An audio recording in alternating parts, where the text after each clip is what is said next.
All right, Coach, first day of Big 12 meetings here at the Waldorf Astoria. How did it go? It went well. It was always good. Good group of guys, great leadership. So we're excited, excited about the future of the Big 12, and I think today was a great day to start it off. So they've talked about, obviously, the rev share stuff, the component of everything going on. How much of the discussions were centered around that, even though there isn't like a finality to it yet? And how much was just maybe just the general basics of? No, right now, it's still, like you said, it's not finalized, but there are discussions ongoing. I think everyone's waiting to see what's going to, come down the pipe, and hopefully in the near future. But, everyone's aware of what's going on with revenue sharing and how we can all maximize what we're doing with our programs and our institutions. How do you think it changes things for you? It changes things for us because, now I think when you start doing that, you start leveling the playing field somewhat with regards to across the country. I think it gives some kind of a stability to what we have, or a framework to what we have. I think most coaches, most institutions would like to see something like that, and I think that will help provide that for us. So excited about the possibilities of seeing kind of this thing leveling out at some point in time. Depending on who you talk to, a decision is imminent. So how has that affected you rebuilding your team for this year? We focused really on we concentrated really just on building our roster. We didn't consider as much of what they're going to do, with regard to the legislative. We mostly were focused on just our group, our players. Does it work for us? Does these young men want to play at UCF? They want to be a part of what we do. And the rest of those things will iron out as we move forward, but we kept our focus on the student athlete. After your experience from last season, how did you change your approach to building a roster for this season? Last year's roster will be uniquely different from this year's roster, as you just mentioned. In large part, whenever you're looking to build a team, you look at what you're returning and what you're trying to put around them. This year we're not returning any players that were scholarship players, so it's really starting our whole roster over again. So with that, we wanted to bring in some players that has experience at our level. We wanted to bring in some players that have had some success at different levels to complement the fact that we know a style of play that we want to play. So we looked at our style of play, we looked at the character of the young people that we were trying to bring in. We looked at, their desire to want to be competitive, desire to want to win. All the intel we got, we tried to find out if these players were UCF type players, and we felt really good with the young men that we have, that we think they all are, UCF type guys, and we think they can be successful here. To that point, do you build a roster with the future in mind, or are you just kind of focused now on a year-to-year sort of thing? Well, you'd like to be able to retain as many of your players as you possibly can as you move forward. That's been the model, I think, that most coaches have used forever, and we would like to continue to do that. But this landscape, doesn't always lend itself for that, so you have to be prepared to change your roster. And it's not unusual. I'm watching a number of teams, even in our conference, who have to turn over their entire roster, and we've had to do the same thing. So what you want to do is try to find pieces or the players that fit your style of play. Like I say, have the character that you want, have the competitiveness that you want, and then you try to build your system with those players. Do you feel like you have the resources in place for retention? Well, I think everyone, has the resources. It's how you allocate those resources. And so for us, I think we do have the resources in place to be able to do some of those things, but you have to look at it as a case-by-case basis. Every player is different. Every situation is different. And so, with this thing moving as fast as it is, you have to make those decisions in real time. And for us, it was more important that we find the players that we thought can help move us forward as we go into year 3 in the Big 12. Mustafa was always linked to one of your former assistant coaches, Coach Mamadou. So what was your reaction to those two moving to another conference school in Cincinnati, and just the timing of it all? Well, one, I wish them well. To be quite frank, I wish them well. That's in the past for me and my team. And we want to be successful, and we're going to continue to try to build a successful roster here at UCF, and wish them well, in their endeavors at, their next stop. But, I'm excited about the team that we've assembled. I think the guys that we have, they're very excited as well, and that's what you want. You want people that really want to be here and want to be a part of something special, and those are the young men that we were able to go out and recruit. The assistant coach spot, and with that departure, is there someone in mind for the assistant coaching spot to fill, or is that's still down the road? We're still in the process of finalizing that as well. Of course, we have some ideas, but that's something that should be, happening in the near future for us. And we're very excited. I think it's, as you'll see, it'll be kind of go along with the trends of the last probably a month or so, and you'll understand what I mean when you see it happen. But it's that's exciting also. Everybody that we bring here is going to be somebody to help enhance our program, can help make us better at UCF, going to be great with our student athletes, and that's what it's about. Chris Walsh recently announced that he's joining your staff as special assistant to the head coach. Tell us about Chris and what he brings to your program. Chris brings experience, been in our game for a long time. He knows his business. I think he'll be very good with us. He has a passion for this game. I think that's something that's been noted, and so I'm looking forward to working with him. I think he's somebody that will bring value to what we do in that role that we have him in, and so I'm looking forward to getting started with him as well. There's a lot of You've been coaching a long time. Your counterparts in the Big 12 have been coaching a long time. When you guys get in a room, is there still some, hey, let me pick your brain moments, or other than business at hand, what else? What other conversations do you guys have? These are a great group of guys. The thing I've noticed in getting to know this group is that they're very willing to share, information, help each other get better. And when you're in those rooms or in sidebars or, in the restaurant, grabbing a bite to eat, you talk X and O's. Guys are willing to share. Guys want to see, each other be successful. Now, absolutely, we're going to compete when we get on the court. That's the nature of our sport. That's why we do what we do. But, when we are off that court or off the field, guys are willing to kind of share, their philosophies or things that they think have been successful for them. And that's what you want to do. You're always trying to pass this knowledge on to especially younger coaches to help them grow and develop as they try to, figure out, what they want to do into the future of the sport. Johnny, there's a lot of discussion of Kelvin and Bill just a little bit ago about improving the non-conference schedule in the Big 12 to try to help build the Big 12, get it up to the same level of like the SEC and the NCAA tournament, stuff like that. How do you look at building your non-conference schedule, especially going into this year? Well, first, those coaches have done an amazing job, as you can tell, and look at the success they've had with their teams. And they understand the importance of building out the proper type roster in the preseason, of course, because our conference schedule is going to be incredible every single year. So it's what you do in your non-conference and watching those guys. And I think what we've done, you look at our preseason schedule over the years, we've always played a very competitive schedule. And that's by design. We want to play these teams. I think it prepares us for conference play. It puts us in the conversation for postseason every year because of that ability to do that. And that's what we'll continue to try to do, try to play a very competitive roster, try to make sure we're playing teams that we know as we continue to move forward through the season will only help that really continue to enhance our resume. On that note, how is that non-conference schedule coming together? Who's on it? It's coming together. Our operations guy as well as, our deputy athletic director, they oversee our scheduling to make sure that we're scheduling the proper way, making sure it's competitive, make sure we have the right teams on our roster to give us the best chance to be successful as the season goes on. So Texas A&M, though, is that on the schedule? That's a return trip? Yes, it is. Yes, it is. We know, we're happy that continues even with a new coach, because then you got some, you have some wiggle room there. But both teams, want to continue that series, and so home and home, we want to continue that. So we'll go there and play them, at Texas A&M this upcoming season.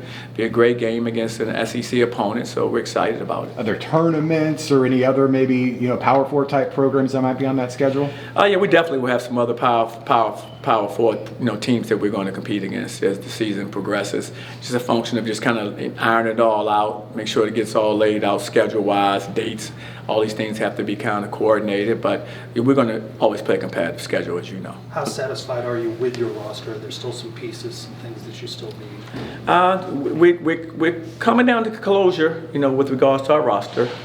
We have a few spots we're looking at, trying to fill, but by and large, we think our pieces fit, and we want to continue just to enhance those pieces, and that's what we're going to try to do, hopefully, in this near future, the next week or two, try to continue to build out our roster. But we're excited about the direction we're headed in. We think the pieces, have come together well from the standpoint of, the guys we were looking to add to this year's roster, our style of play, what we were looking to build on. I think we did a good job this offseason in finding players to fit that. The style of play, it seems like last year's team wasn't very Johnny Dawkins-like in terms of playing defense to your standard, shootouts, allowing 100+ in some of those games. I know that didn't make you happy. So when you constructed this roster, you just talked about style of play. What would that style of play be? Do you think this team is capable of playing defense the way that you want? Well, that's our goal, is to get back to playing, defense the way that we're accustomed to. This was the first year in a long time in my coaching career that we didn't guard to the level that I thought we should be able to, and so we wanted to get back to that. So we were back and made sure in doing our homework and making sure we found guys that we thought could fill that bill. Now, last year's roster, don't get me wrong, we thought we had guys that could fill that bill as well. Some of them just were inexperienced. Some injuries kind of hurt some others, and so we had some guys in some different roles that made it more challenging. But that's part of our sport. So we're excited about this year's team, the ability to defend, the ability to rebound the basketball, things that we kind of build our foundation off of. Coach Sampson just spoke about how important it was to be aligned with your athletic director and your athletic department, your university. How would you describe your relationship with Terry Mahadra and that alignment between men's basketball and athletics? A good relationship with Terry. I mean, he's been really good to us. He's given us the things that we need to be successful, and that's very, very important for any athletic director. I think Coach Sampson said it right. I think he's given us an opportunity to achieve what we can achieve, by giving us the resources that are necessary, and that's what we've had happen, and that's what we're working off of. So I'm excited about that, and I want to thank him for giving us this opportunity to continue to be the stewards of the program, as we have been. This is going on my decade here. I'll be here 10 years, at the end of this season, and so that doesn't happen if the athletic director and your head coaches aren't aligned. So, I've been fortunate. You think about this. Trace, I've been here 3 presidents now and 2 athletic directors. Think about that. That's amazing during this time and day to have been around for a decade at any one spot as a head coach in any sport. And so I'm very, very, fortunate. I realized that.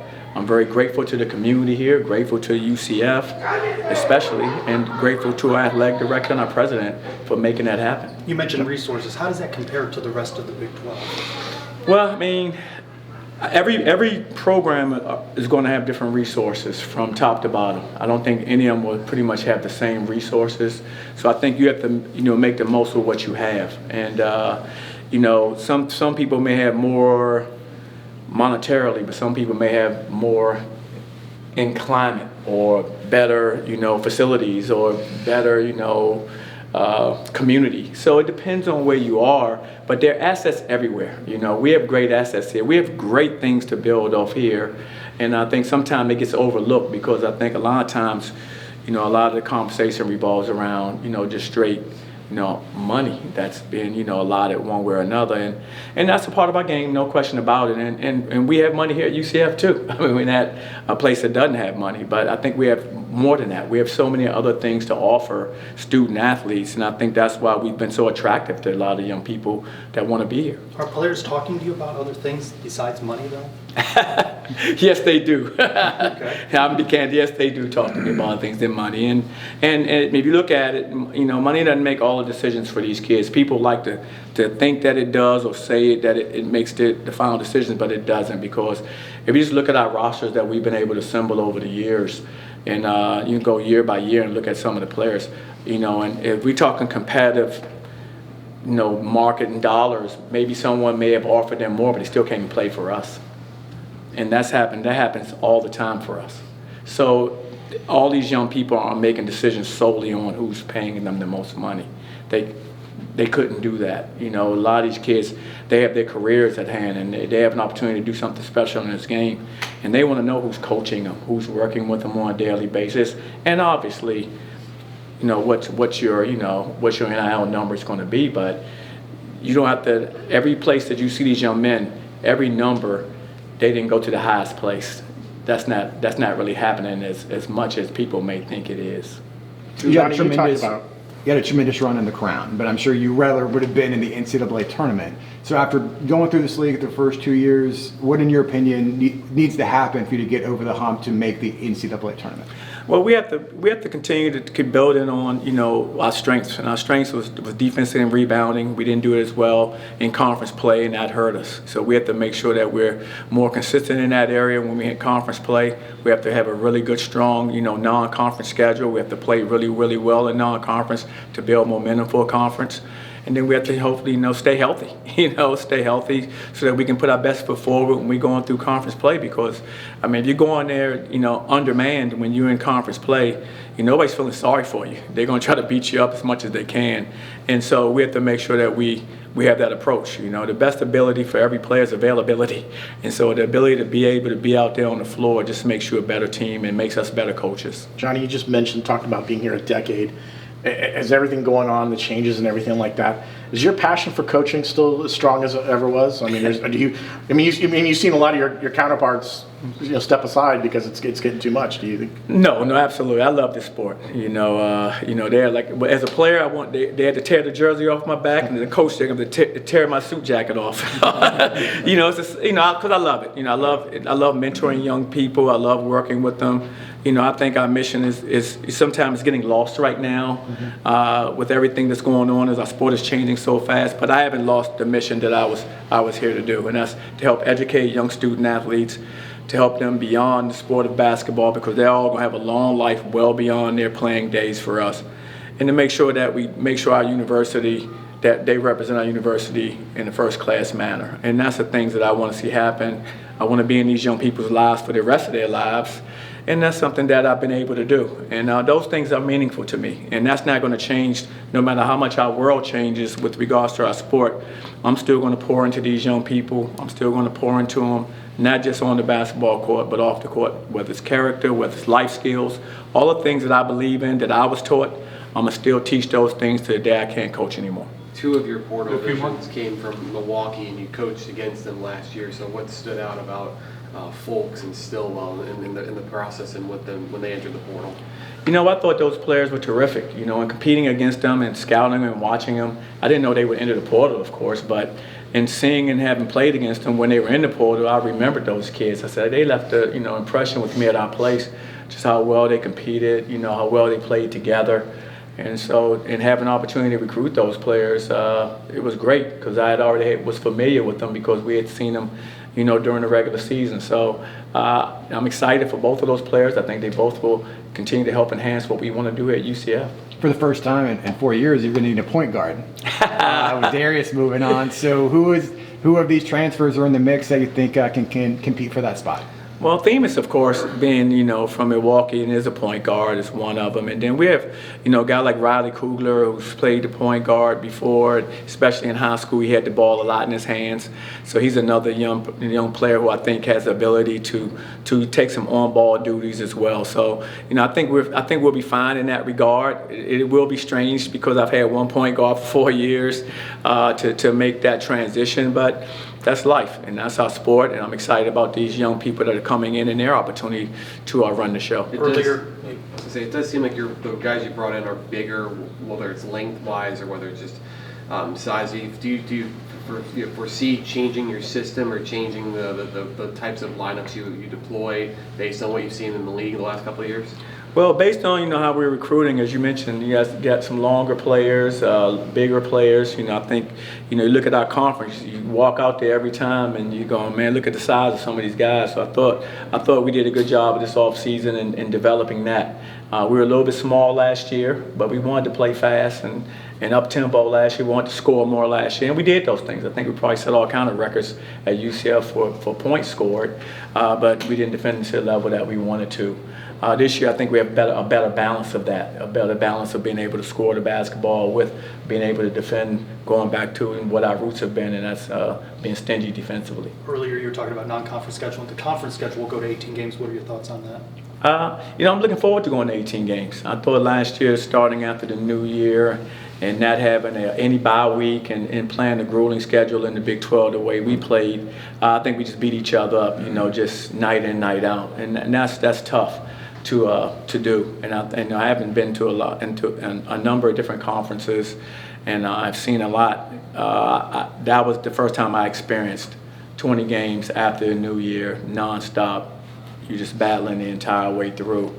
And I think it'd be good to give our guys a bye week, you know. And so by going to 18 games, I think that will afford that to be able to still start up after the new year, but yet still have the ability to have a bye week in there where these players can recover, where coaches can recover, because it's challenging. And so I'm looking forward to seeing how, you know, everybody responds under that new, you know, roster, under that new schedule. So it's 15 scholarships and 15 roster limit. Is that what you're working with in terms of personnel? Well, I think that varies based Okay. on programs and based on just the numbers that, you know, of scholarships. But, you know, for us, it'll be, I think it's like 14 scholarships 14. and 15 including the roster spot.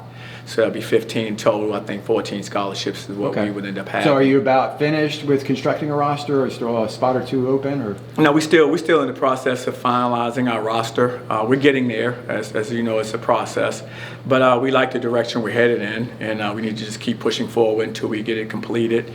But that's exciting. And like I said, the main thing is, like always, you want the pieces to fit. I thought as much as we did last year, I thought our pieces did fit. You know, we just, you know, we fell short in some areas, but some things were out of our control. But that's just the nature of our sport. I think, you know, the pieces fit again this year. It's a different type of team, but I'm excited about it. I think we can do some of the things that we've enjoyed doing over the years with this group, and I'm looking forward to that challenge. Appreciate it. Thank you, Coach. Thanks. Thanks. Thanks. Thank you. Appreciate you. Thanks for coming out.